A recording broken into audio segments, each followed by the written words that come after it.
এইটো এটা আমাৰ ৱাটাৰ ৰিচোৰ্চ ডিপাৰ্টমেণ্টৰ এটা ছাকচেছ ষ্টৰী। যোৱাবাৰ কি হৈছিলে, মথাউৰি য'ত আছিলে ইয়াৰ পৰা অলপ দূৰত মথাউৰি আছিলে, এইটো নতুন মথাউৰি। পুৰণা মথাউৰিটো ব্ৰহ্মপুত্ৰই ভাঙি লৈ গ'ল আৰু আমি লগত এটা পিছত অলপ দূৰত মথাউৰিটো শ্বিফ্ট কৰি আমি ৱাইডেনিং কৰিছিলোঁ আৰু যাৰ ফলতে সমগ্ৰ অঞ্চলটো অঞ্চল পানীৰ পৰা বাচিছিল। প্ৰায় 2 মাহ দিনে ৰাতিয়ে কাম কৰিছিলে আমাৰ ৱাটাৰ ৰিচোৰ্চৰ ইঞ্জিনিয়াৰ আৰু কৰ্মচাৰীসকলে। আৰু মই এই অঞ্চলটোলৈকে আজি 4 বছৰত চাগে মই 5বাৰমান আহিলোঁ। এইটো সদায় ক্ৰিটিকেল হৈ থাকে, কিন্তু যোৱাবাৰ আমি বহুতখিনি কৰিবলৈকে সক্ষম হ'লোঁ। আকৌ কৈছোঁ, এই গোটেই আমাৰ স্কিমটো ইয়াত য'ত আছোঁ প্ৰায় 2 কিলোমিটাৰ মথাউৰি আমি বানপানীৰ দিনত বনাইছিলোঁ। খৰালি মাহত নতুনকৈ মথাউৰি বনোৱাটো ইমান কষ্ট নহয়, কিন্তু বাৰিষাত নতুন মথাউৰি বনোৱাটো অত্যন্ত কষ্ট। তাৰ মাজতেও আমাৰ কৰ্মচাৰীসকলে ইঞ্জিনিয়াৰসকলে বনাইছিলে আৰু ইয়াৰ অঞ্চলৰ মানুহেও যথেষ্ট সহায় কৰিছিলে। সকলোকে মই ধন্যবাদ দিছোঁ। নতুন কাম এইখিনি ইয়াতে নতুন কাম চেংচন হৈ আছে। আমাৰ গোটেইখিনি প্ৰটেকশ্যনৰ কাম চেংচন হৈ আছে, সোনকালে আৰম্ভ হ'ব।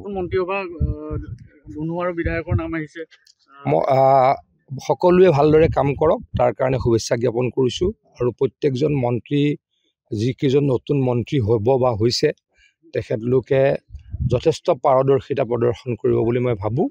মুখ্যমন্ত্ৰী ডাঙৰীয়াই সঠিক সিদ্ধান্ত লৈছে বুলি মই অনুভৱ কৰোঁ। এইটো এটা আমাৰ ৱাটাৰ ৰিচোৰ্চ ডিপাৰ্টমেণ্টৰ এটা ছাকচেছ ষ্টৰী। যোৱাবাৰ কি হৈছিলে, মথাউৰি য'ত আছিলে ইয়াৰ পৰা অলপ দূৰত মথাউৰি আছিলে, এইটো নতুন মথাউৰি। পুৰণা মথাউৰিটো ব্ৰহ্মপুত্ৰই ভাঙি লৈ গ'ল আৰু আমি লগত এটা পিছত অলপ দূৰত মথাউৰিটো শ্বিফ্ট কৰি আমি ৱাইডেনিং কৰিছিলোঁ আৰু যাৰ ফলতে সমগ্ৰ অঞ্চলটো অঞ্চল পানীৰ পৰা বাচিছিল। প্ৰায় 2 মাহ দিনে ৰাতিয়ে কাম কৰিছিলে আমাৰ ৱাটাৰ ৰিচোৰ্চৰ ইঞ্জিনিয়াৰ আৰু কৰ্মচাৰীসকলে। আৰু মই এই অঞ্চলটোলৈকে আজি 4 বছৰত চাগে মই 5বাৰমান আহিলোঁ।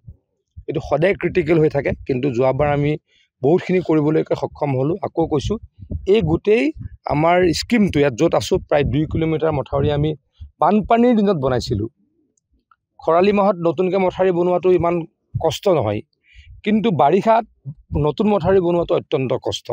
তাৰ মাজতেও আমাৰ কৰ্মচাৰীসকলে ইঞ্জিনিয়াৰসকলে বনাইছিলে আৰু ইয়াৰ অঞ্চলৰ মানুহেও যথেষ্ট সহায় কৰিছিলে। সকলোকে মই ধন্যবাদ দিছোঁ। নতুন কাম এইখিনি ইয়াতে নতুন কাম চেংচন হৈ আছে। আমাৰ গোটেইখিনি প্ৰটেকশ্যনৰ কাম চেংচন হৈ আছে, সোনকালে আৰম্ভ হ'ব।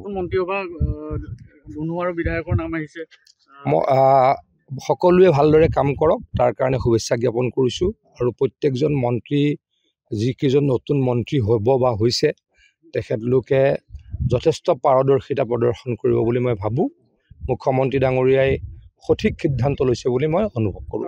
যিকোনো খবৰৰ বাবে যোগাযোগ কৰক 7099017330 লগতে 7099017110 নম্বৰত।